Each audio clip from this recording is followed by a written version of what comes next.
Ibra pour parler au Zénith. C'est l'anniversaire des grands Didier Arafat aujourd'hui et Harold Dilich est en Côte d'Ivoire, mais il est parti. La destination Côte d'Ivoire. Autre actualité qui fait le buzz, c'est la présence de Imra en France pour son... Et lui aussi, il a senti le moment et bien d'autres vont aussi se produire là-bas. Mais Imra, il a senti, il a son prime, c'est son temps. C'est le moment de battre le fer quand il est chaud. Et donc, voilà quoi. Mimi? Il a pris la bonne décision. Il était temps ou alors c'était trop tôt? Il était temps, il était temps. Tu sais, quand tu en vogues comme ça, là, il faut profiter. C'est le moment de profiter, faire tout ce que tu peux faire pour marquer le coup. Et je pense que son audace paye beaucoup. Voilà, parce qu'il n'a pas peur d'affronter certaines choses. Et je pense que c'est ça, il était temps. Aux Jeux d'Afrique, Bamba, trop tôt? Effectivement, oui, effectivement, il était temps. Il aurait dû même le faire depuis parce que il en a les capacités. Il a eu les capacités de faire ce genre de spectacle depuis un moment et il aurait même pu le faire aussi. Il aurait pu le faire. Voilà, parce que comme Mimi l'a dit, il faut oser, il faut foncer. Il y a certains artistes qui ratent cette occasion-là. Il y a certains artistes qui ont, quand ils sont à leur prime, Ouais. ils ne font pas de, ils n'ont pas peut-être le flair. ne prennent pas de risques. Ils ne prennent pas de risques.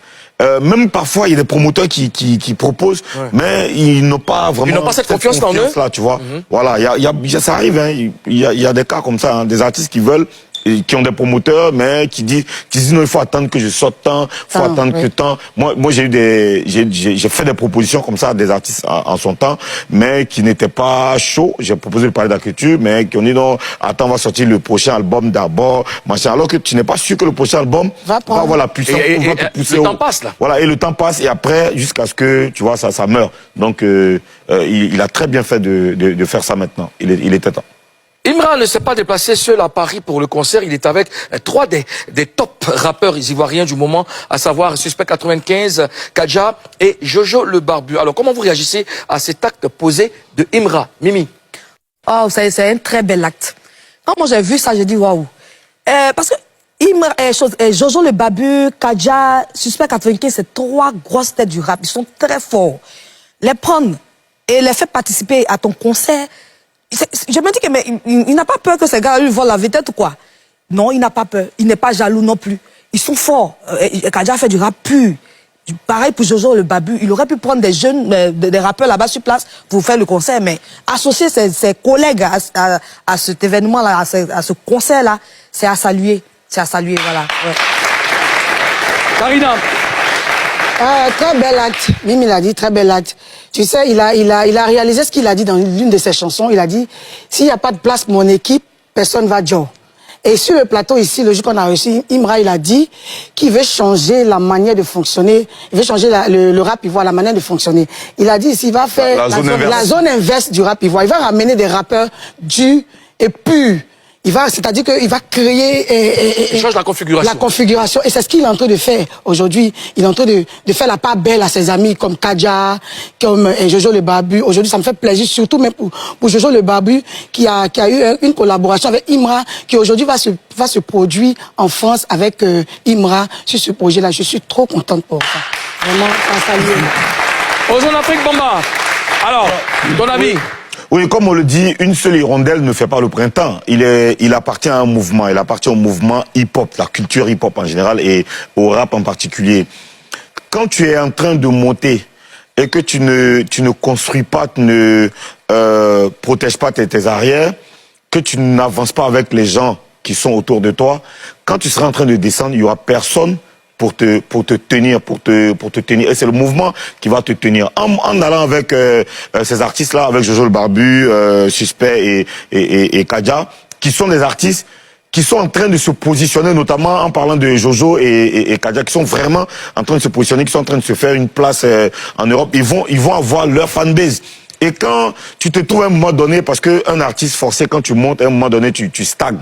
Et quand tu seras à ce stade-là, c'est eux, leur fanbase, là, par reconnaissance, qui vont te tenir. Ils vont te tenir. Parce qu'un artiste ne reste pas au sommet toute une vie. À un moment donné, tu stagnes, comme je l'ai dit. Donc, il est en train de faire un très beau travail pour la culture hip-hop et pour tout le mouvement, tout un mouvement. Donc, franchement, c'est, en plus, les gens qui l'envoient là, c'est des soldats, c'est des attaquants de pointe.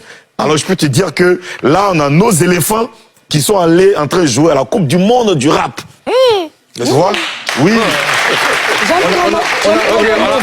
a compris. Parce que regarde, il y a eu la canne. Il y a eu la canne. Les éléphants sont partis jouer. Oui, on a compris. Mondial bientôt, ça c'est football. Oui. Mais là, c'est la Coupe du Monde. Ça, c'est les éliminatoires pour la Coupe du Monde du rap. Tu vois? D'accord, en tout cas, j'apprécie, c'est une preuve d'humilité. Il n'était pas obligé de les ramener là-bas parce qu'à vrai dire, chacun a son posi. Mais à maintes reprises, quand il y a eu des spectacles de Kadja, tu vois, Suspect s'est ramené, Imra également, et vice-versa. Aujourd'hui, il projette de la lumière sur ses amis, et il partage, n'est-ce pas, son bonheur, il partage son aura, il fait bénéficier ses amis. Ça, c'est une forme d'humilité et, en tout cas, on ne peut que leur souhaiter bonne chance. 5, parce qu'il est né à minuit. J'ai eu les douleurs, comment on appelle ça, de l'enfantement à 23h15. Et ce jour-là, mon époux, il y avait une séance en studio. Moi, j'aime les détails. Tu sais qu'avec toi, on va prendre notre temps. Mais je veux savoir déjà ce matin. Ce matin, est-ce que tu as fait prier. un geste Je particulier? n'ai fait que prier. J'étais devant sa photo. J'ai dit, mon bébé, mon prince, tu aurais eu 40 ans. Aujourd'hui, 26. Tu devenais un monsieur. Parce qu'Arafat avait, c'est vrai, ses défauts comme tout le monde, mais au moment où il est décédé, il avait pris conscience, il était devenu plus mature. Il avait compris beaucoup de choses. Et 40 ans, vous savez, l'homme à 40 ans, tu es vieux. L'homme à 40 ans, tu es déjà, ça dit, tu es un superbe adulte. La femme jusqu'à 45, 40, 45, elle est encore abordable. Et je pense que s'il était vivant, pour 40 ans, il avait rempli son autobiographie. Il avait rempli parce qu'on pouvait tout lui reprocher, sauf d'être un homme paresseux. Il était toujours en train de chasser les idées. Même s'il fait ses virées, tout et tout, il y a des jours, il reste à la maison parce que le travail de showbiz, souvent, ils ont le palu. Il y a des moments, il m'appelle, allô, maman, écoute, ça va pas et tout. Là, je retrouve mon petit garçon. Viens me faire ma petite sorte, je ne me sens pas bien. Mais malgré ça, il est en studio. Le travail, donc toujours le travail. Quelqu'un qui fait accident de moto, il sort de l'hôpital, il a ses pieds complètement foutus, et il rentre en studio, et pendant que je suis dans la salle, il est en train de... Jesse Meneka, le beat a été fait... Pendant qu'il a eu son accident. Alors, le samedi dernier, tu as marqué le coup en organisant une petite fête chez toi. Oui. Hein? Alors, on va revivre ce moment en images.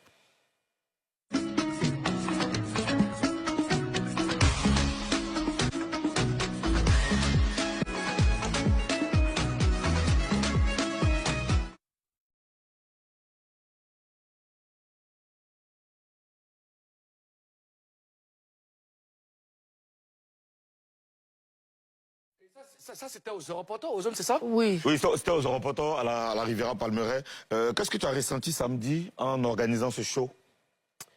Vraiment, ce que j'ai ressenti, c'était... Bien sûr, j'ai jamais... Depuis que Ange Didier est décédé, je n'ai jamais fêté ses anniversaires. Mais la semaine passée, il y a 2 semaines de cela, c'était comme s'il me disait, maman, il faut faire mon anniversaire. De là où je suis, je me sens seule. Organise mon anniversaire. Et c'est comme ça, je dis, bon, écoute, j'ai mon établissement, le reporter et tout. Et le restaurant, en fait, c'est un projet que je devais faire avec mon fils. Et puis, on n'a pas pu le faire. Au moins aujourd'hui encore, tu salues sa femme, tu l'honores. Je l'honore, voilà, parce que la preuve même, c'est même pas ma tronche même qui est sur le restaurant, c'est sa photo en fait. D'accord. J'ai pas une tranche, mon beau visage, là, ça est sur le restaurant. D'accord. Alors aujourd'hui, on a décidé de raconter DJ Arafat, de parler de sa vie. Alors on va commencer par le début. Yeah. Tina, quand il était tout petit, quel genre d'enfant il était, Arafat? Ben écoutez, Ange Didier, il était très caractériel, très fougueux. Je me rappelais qu'en décembre, quand les Noël arrivent, tous les petits garçons veulent des camions, des fusées et tout. Lui, il voulait un tam-tam. À un moment, je veux un tam-tam. Tam-tam. Tam-tam, là. Moi, je venais d'un... Attends, moi, je savais qu'on vendait les tam-tams au marché du plateau, chez les Sénégalais, là. Donc, je vais au plateau, puisque je bossais au plateau, et j'achète son tam-tam. Il était très particulier. Il était très collé à moi, très jaloux. Il n'aimait pas trop qu'on m'approche, que ce soit les servantes et tout. Il était déjà protecteur. Il était déjà protecteur. C'est-à-dire, même quand je dois aller chanter dans mon piano-bar, il est derrière Il est derrière moi. toi. Il ne bouge pas. D'accord. On le suit. Et puis quand il se lave là, quand il va te laver, il fait couler l'eau. Et puis il met son corps de côté. Donc quand il sort, je gratte sa peau comme ça. Je dis, tu vois, il y a la craie. Et puis, Et et puis ça va. Voilà. Mimi, Il s'est passé quoi dans la nuit du 26 janvier 1986? Parce que nous, on a appris que son papa, Pierre, était au studio quand tu étais sur le point d'accoucher. Puis m'a fatigué. C'est-à-dire j'avais des alertes d'accouchement entre le 23 et tout. Et à cette époque-là, on n'arrivait pas trop à dire, comme maintenant, tel jour et tout. De toute façon, c'est Dieu qui connaît le jour quand un enfant doit sortir. Donc je lui dis, il était 23, c'était habillé. J'ai dit, Pierre, je me sens pas bien. Hein. Il dit, il faut arrêter tes choses. J'ai une séance. Là, c'est l'argent même que je m'allais chercher comme ça pour pouvoir faire ton accouchement. Et, bizarrement, dès qu'il a fermé la porte, j'ai perdu les os. J'ai appelé ma voisine, une dame bêtée. J'ai dit, voisine, moi j'étais jeune, hein. J'avais déjà eu Emma, mais bon. Mais la douleur était tellement grave, j'ai dit, elle est venue dire, bon, écoute, on va à l'hôpital. On appelle Wampi et Pierre. Il ne fallait pas partir, elle est à l'hôpital. Donc on est parti à Cocody, on est parti à la clinique. J'ai accouché toute seule, il y avait 2 sages-femmes. Et lui, il avait sa séance. Et c'est dans la nuit, comme on ne pouvait pas le joindre en studio, on ferme les... oui, il y avait un tout téléphone à est l'époque, sonorisé. Il y avait téléphone... Crayon. Le film. Les voilà. matacom, là. Au studio du Bézin, le fixe. Et c'est en rentrant le soir, il rentre, il dit, il a vu que je n'étais pas là. Et ma voisine lui dit, mais Pierre, elle t'a dit qu'elle avait mal au ventre. Il dit, oh, elle est à l'hôpital. Et c'est comme ça qu'il m'a retrouvé là-bas, il était tout content. D'accord. Ange Didier était tout clair, tout mignon. Karina. Voilà. Est-ce que tu te rappelles de ta première réaction quand tu as tenu le petit Ange Didier dans tes mains? Qu'est-ce que tu as ressenti? La joie. Parce que je voulais... Manuel, je voulais un garçon. Et je voulais même des jumeaux. Alors quand j'ai eu Ange Didier qu'on me l'a déposé sur ma poitrine, j'étais contente parce que mon garçon était là. Voilà. Mais mon corps, en fait, mes génétiques, moi je suis A négatif. Donc le docteur m'avait déjà dit que je n'étais pas faite pour faire beaucoup de garçons. Donc après lui là, je ne pouvais plus faire 2 garçons. 2 garçons. Donc quand j'ai eu Ange Didier, en tout cas j'étais très très très contente. Et il y a une chose, c'est que quand il est né, il était tellement mignon, on me demandait, c'est-à-dire avant là, quand il sort de l'hôpital, tu réfléchis 3 jours, une semaine avant de donner le nom. Je l'ai regardé jusqu'à, j'ai dit, ah Pierre, il est tellement mignon, je vais l'appeler Ange. Et puis son père a décidé Didier. C'est comme ça, il s'est appelé Ange Didier.